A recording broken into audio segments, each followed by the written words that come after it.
Live from the National News Studio, Sri Lanka.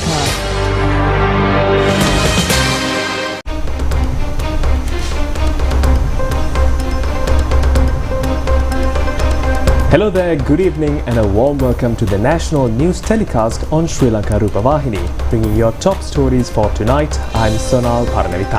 And I'm Natalia Viravardhana. First, let's take a look at the headlines for tonight. A staff-level agreement of Sri Lanka with the IMF. Financial facilities to the tune of $700 million. Water will be supplied soon to Mahakanadarawa tank via north-central Mangalaya canal, says the President. Project to develop Colombo Fort Railway Station commenced. Patients adversely affected again due to the doctor's strike. Treatment in certain hospitals as usual. Minister Dr. Nalinda Jayatissa criticizes the behavior of the GMOA. Third fuel tanker to reach the island during this month. Ceylon Petroleum Corporation has sufficient fuel stocks till June. An additional bus service from Makumara during the festive season. Water to Colombo and suburbs without curtailment in the coming days. 254 persons perish in Israeli attacks on Lebanon during the ceasefire. Iran closes the Strait of Hormuz again.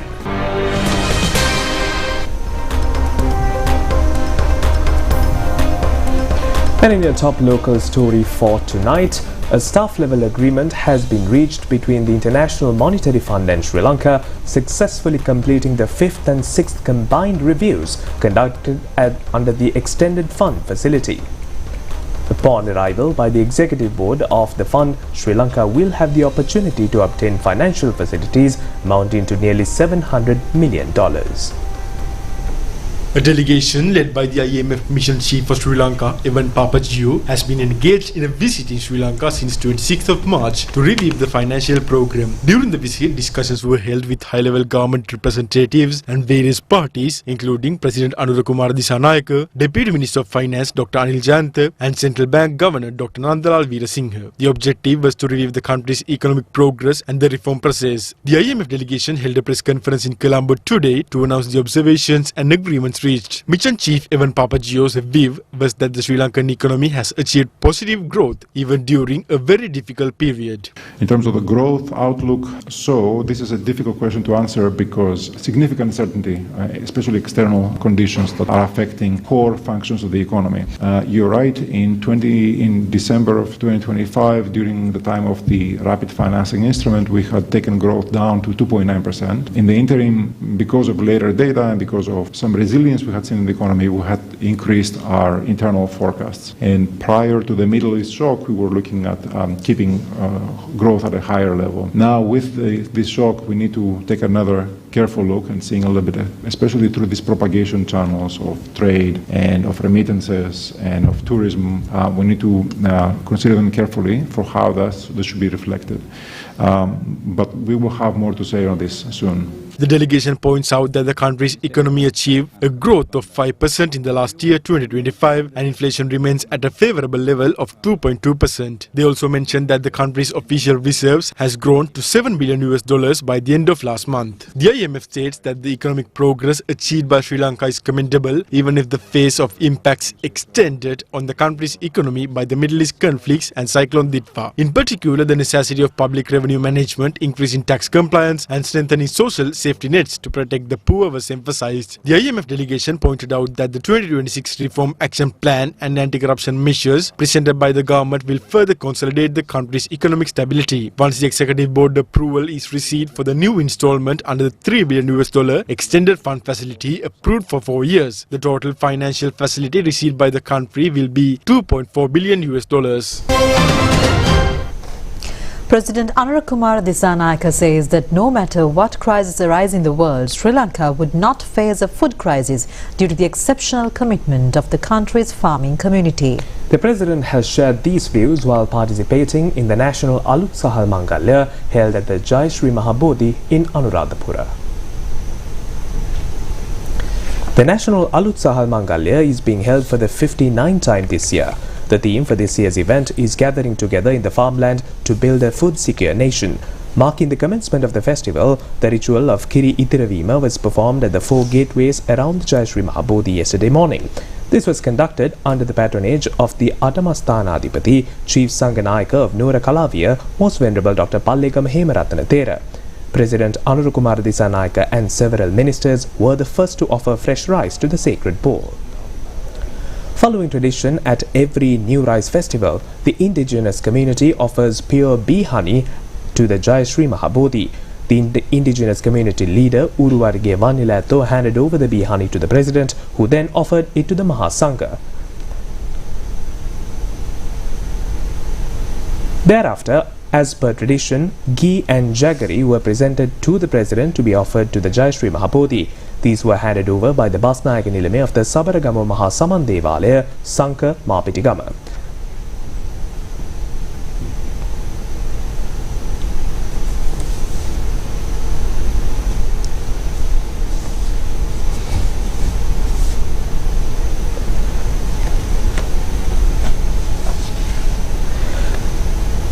At the conclusion of the Alut Sahal Mangalaya, flowers and pirikara were offered to the Jayashree Mahabodhi in traditional fashion by President Disanayaka and the Mahasangha.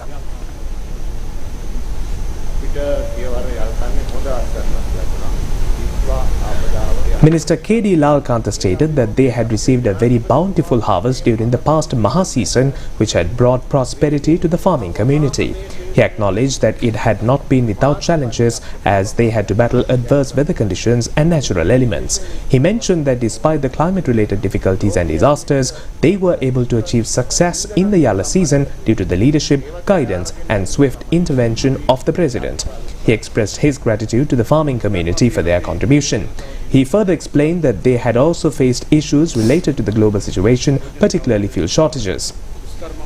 President Anurukumara Disanayaka stated that farmers in the country had faced numerous problems, highlighting that the lack of proper land ownership was a major issue.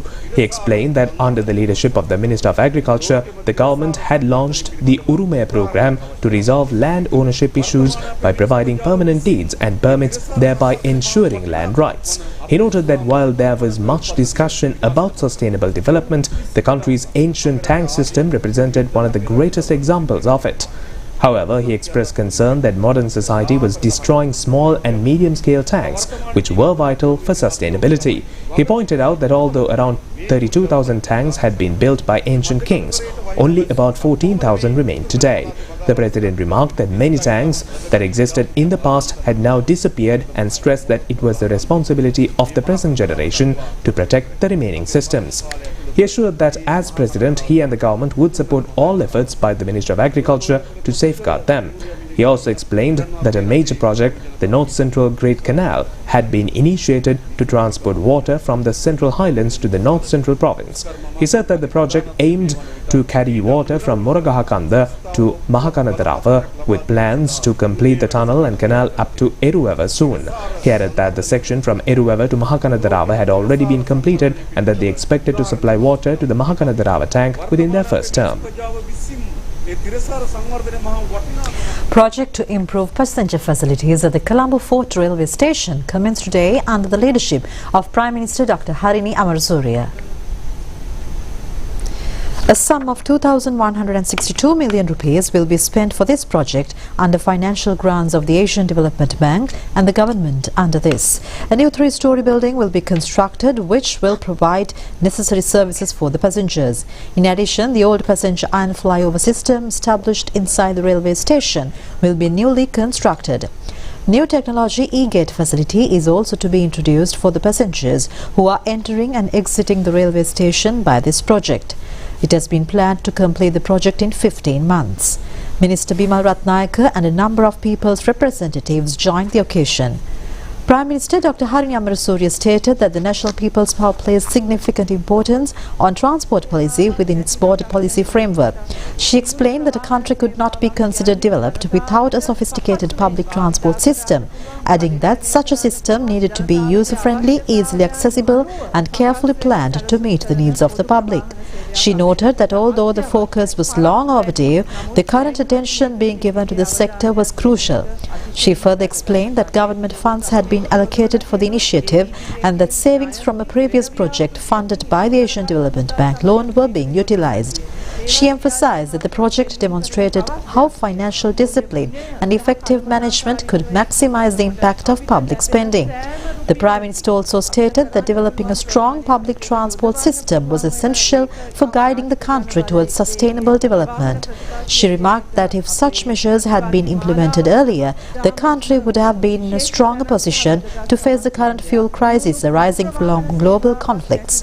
Furthermore, the Premier highlighted that a significant transformation was taking place within the bus service, particularly through the recruitment of female drivers and conductors. She expressed hope that this progressive initiative will soon be extended to the railway sector as well.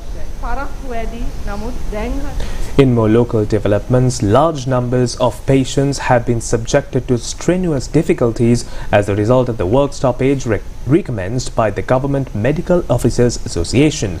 Due to this, the strike action of doctors, many patients who came in search of treatment were compelled to return home without receiving treatment. It has also been reported that treatments were carried out as usual in certain hospitals due to the fact of the Association of Specialist Physicians not participating in the strike. The GMOA has commenced a 48-hour strike with effect from last evening. Patients at the Colombo National Hospital, the Eye Hospital and many others were subjected to extreme difficulties due to the strike action. Our correspondent says clinical treatments in the outpatients departments of the Hingurakoda and Polonnaruwa hospitals were carried out as usual.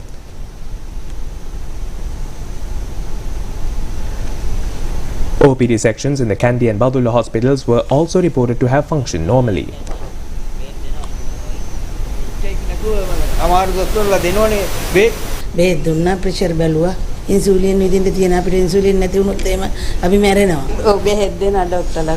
The Association of Medical Specialists say that they will not participate in the strike.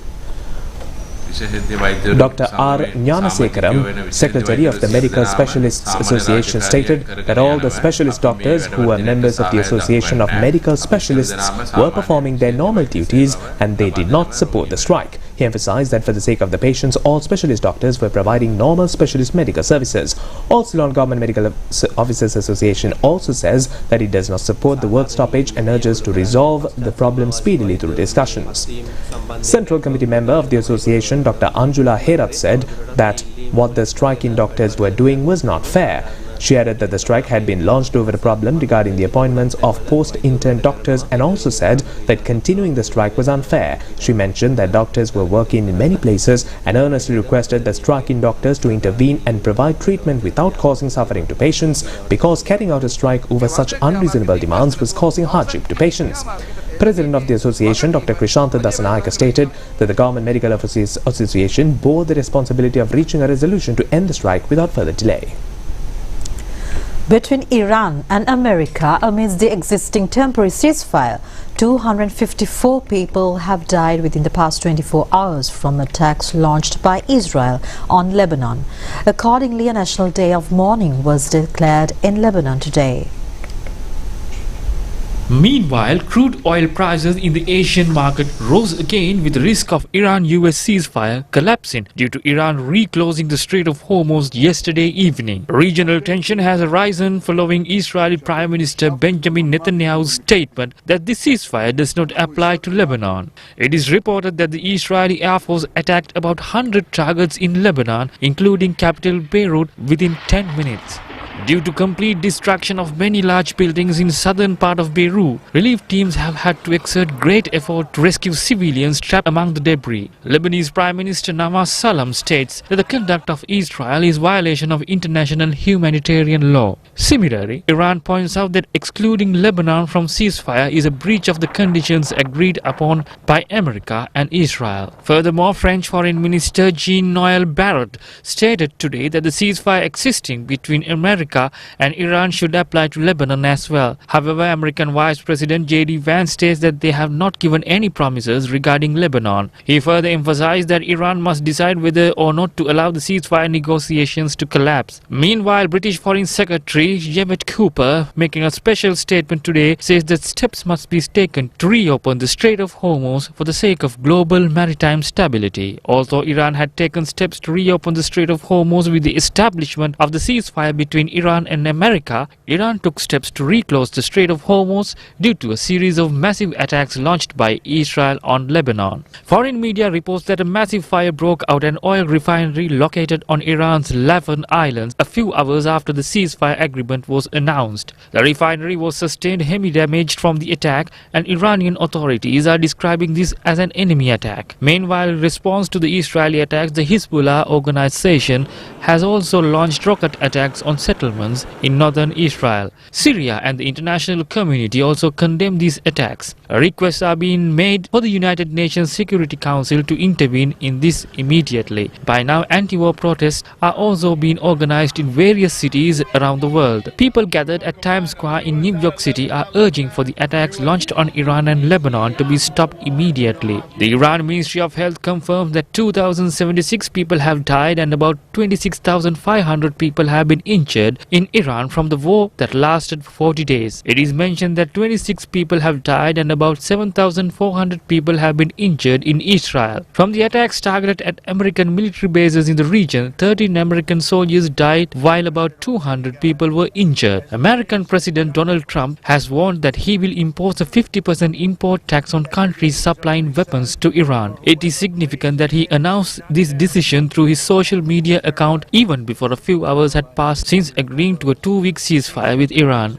Meanwhile, President Trump, criticizing NATO organization, alleges that NATO's support is not being received in this war. Foreign news commentators say that in the face of these political and military crises, peace in the Middle East region remains in a further uncertain state. Minister Dr. Nalindra Jayatissa says that the discussion, which was due for today, will not be allowed due to the behaviour of the Government Medical Officers Association. He made these comments in a reply to a query raised by parliamentarian Archana Ramanathan in Parliament today. Parliamentarian Archana Ramanathan stated that there was a 48-hour strike by the Government Medical Officers Association and pointed out that such continuous strikes, including those in the previous week, were causing severe inconvenience to the public. He added that people had voted for the government expecting relief from such actions and questioned where poor patients could go to obtain medicine during these strikes. Minister Dr. Nalindra Jayatissa responded that conducting a strike under these circumstances was unfair. He explained that the issue arose from the process of granting appointments to post-intern medical officers and the preparation of appointment lists. He said that the GMOA was insisting on being involved in preparing lists for difficult service stations, even though these were first appointments. The minister further alleged that a group of doctors had been summoned to the GMOA headquarters and threatened not to accept their appointment, with warnings that action would be taken against those who did. He added that public statements had also been made discouraging doctors from accepting these appointments. Minister Jayatissa pointed out that out of 453 doctors, 436 amounting to 96.25% had applied for appointments by April 4th. Of the remaining 17, he clarified that 16 had not properly completed their required training period and only one qualified doctor had not applied. The minister stated that the appointment list had been published and that doctors were being released from their current stations to report to new service occasions between April 9th and 11th. He explained that those who failed to request release would have their service suspended and salaries stopped as per the standard procedure. He emphasized that despite the high percentage of doctors willing to accept appointments, the strike had still proceeded, which he describes as baseless and politically motivated. He argued that the GMOA had no authority over such first appointments, as transfer boards were only relevant for transfers after a specified period of service. The minister urged doctors not to fear and to report for duty, assuring them of protection from authorities. He called for unity in strengthening the country's health service and appealed for an end to the strike, which he described as being driven by a small group of political motives. He concluded by stating if there were grievances, the appropriate course of action would be to to seek legal recourse through the courts rather than resorting to strikes that inconvenience the public. According to Managing Director of Ceylon Petroleum Corporation and Ceylon Petroleum Storage Terminals Limited, Mayuranetthi Kumara, the third fuel tanker due to arrive in the month of April has reached the country by now. He told the media that sufficient stocks of fuel is available till the end of the month of June. Managing Director of Ceylon Petroleum Corporation and Ceylon Petroleum Storage Terminals Limited, Mayuranetthi Kumara added that at present there is no shortage of fuel. However, he explained that due to increased fuel usage at that time, a large amount of dollars was flowing out of the country, and that was why the QR code system and quota system had been implemented to manage that outflow. He added that on the 2nd of April, a vessel containing diesel and jet fuel had arrived in Sri Lanka, and on the 6th of April, another diesel vessel had reached the country. He further mentioned that just the previous day, a third diesel vessel carrying nearly 40,000 metric tons had arrived and was docked at the Colombo port.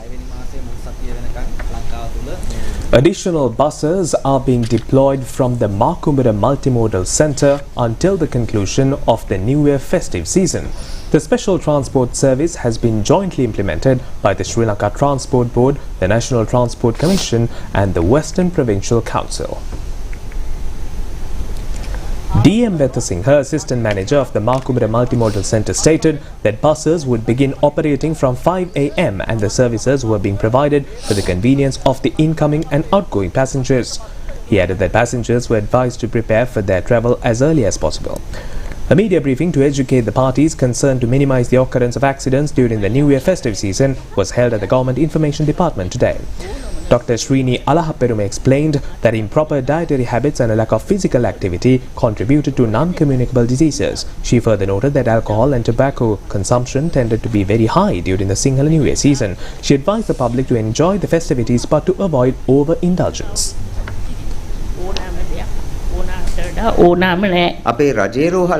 Medical specialist Dr. Samita Samaratunga stated that the highest number of patients admitted to government hospitals due to accidents usually occur between April 8th and 9th and the 15th, describing it as a rapid and significant increase. He added that during this period the number of patients could rise to around 3,000. DIG CG Senadira says 8,500 officials have been deployed island-wide to prevent serious road accidents during the festive season. DIG CG Senadira of Traffic Management and Road Security reported that from 1st of January this year to the present, there had been an increase of 75 fatal accidents and 86 deaths compared to the previous year. Colombo Fort Central Bus Stand, modernized with advanced facilities, fulfilling a long-term requirement, was handed over to the public. It is pitiful that even before 24 hours after the opening of the premises for the public, the property had been damaged. The unbecoming behavior of a group of people has damaged the public convenience system and a number of other facilities. Modernized Colombo Fort Central Bus Stand, which was handed over to the general public, appeared in this way today. The advanced public convenience system established for the welfare and sanitary facilities of the passengers public by the government has been destroyed in this manner by removing water taps and other amenities. The premises has also been stained by betel chew spitting. Assets as well as attitudes of citizens and discipline are important for the development of a country. The facilities provided for the general public with their own tax money has been vandalized in this manner. It is the responsibility of everyone to protect common property of citizens of a country as their own property. The Sundara Nuwara Eliya Salalihini Vasanthya of this year is reported to have received a higher attraction of local and foreign tourists. The official media sponsor of the program is the national television. Amid the cool climes of Nuwara Eliya, the vibrant Salalihini Vasanthya Spring Festival is drawing visitors from across the country and beyond, offering a refreshing escape from the demands of everyday life. Known as Little England, the hill city is currently in full bloom with colourful flowers, scenic landscapes and a gentle cool breeze creating a truly serene atmosphere. Visitors say the experience brings a sense of relief and relaxation, allowing them to reconnect with nature and unwind from their busy routines. Organisers and locals warmly invite everyone to visit this picturesque destination and immerse themselves in beauty. Nature and views has been the highlight so far. Looking forward to the safari we're going on in a couple of days. So yeah, it's been really good. We love Sri Lanka! More news coming to you after this short commercial break. Unlock the full potential of your dollars with a Sahal personal foreign currency account and enjoy exclusive benefits.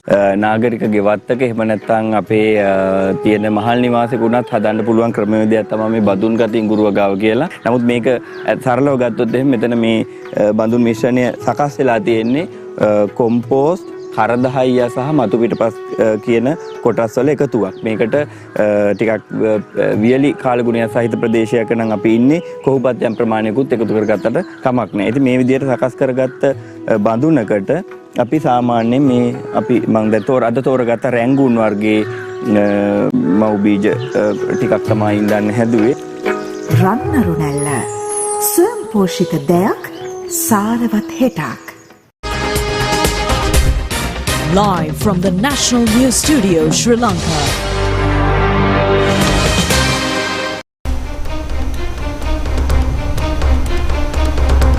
Welcome back, and we have more local news for you. Sri Lanka has taken a significant step forward in disaster preparedness with the launch of a new AI-powered early warning system.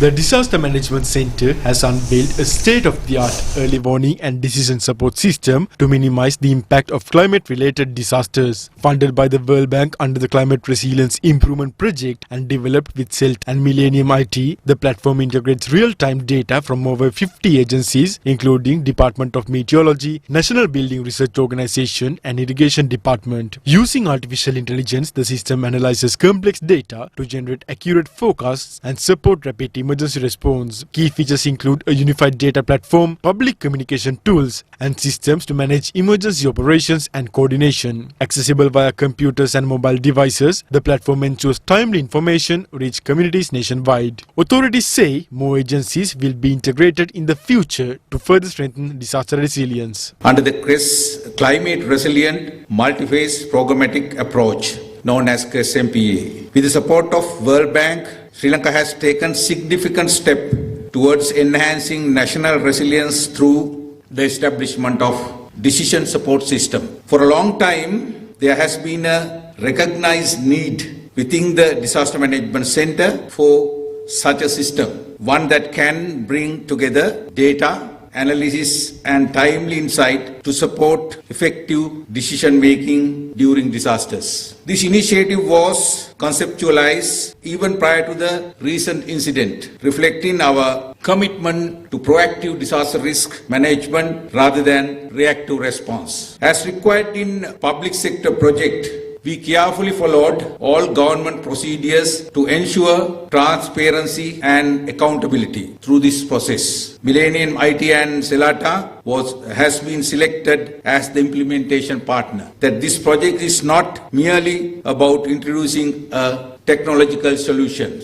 It is about delivering real results. Our expectation is clear. We need a reliable, practical and user-oriented decision support system that genuinely supports decision makers at national, provincial and district levels. While we value technical expertise and innovation that the private sector brings, it is important to stress that the system must be aligned with national priorities and operational realities.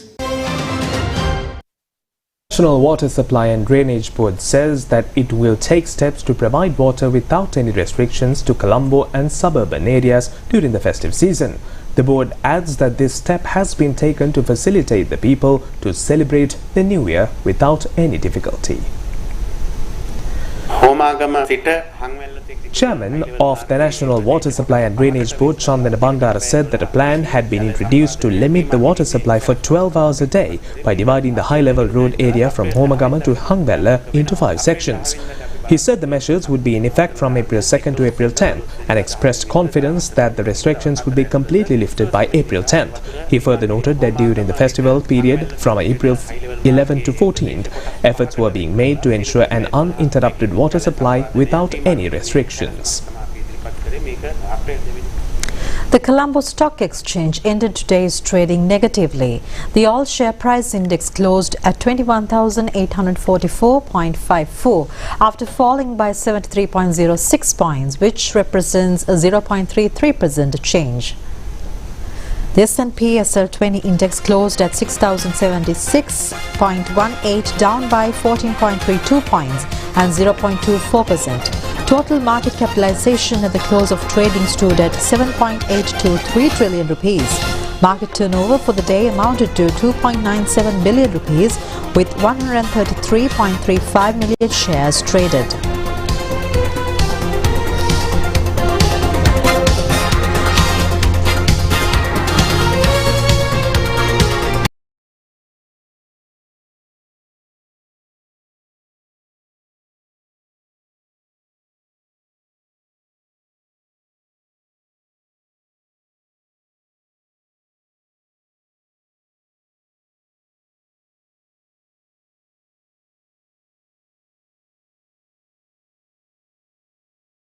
And in your daily weather update, showers or thunder showers are expected in several parts of the country after 2 p.m. today, mainly in the western, Sabaragamu, southern and Nuwara provinces, as well as in the Kandy and Nuwara Eliya districts. Meanwhile, most other areas will experience mainly dry weather.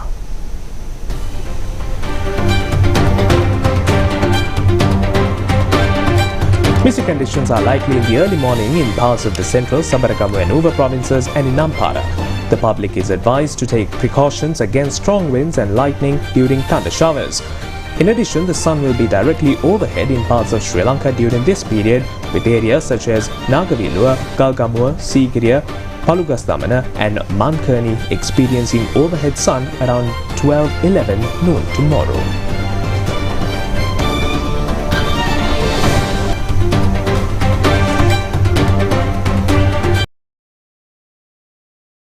That's all local news for tonight. Foreign news on the other side of this break.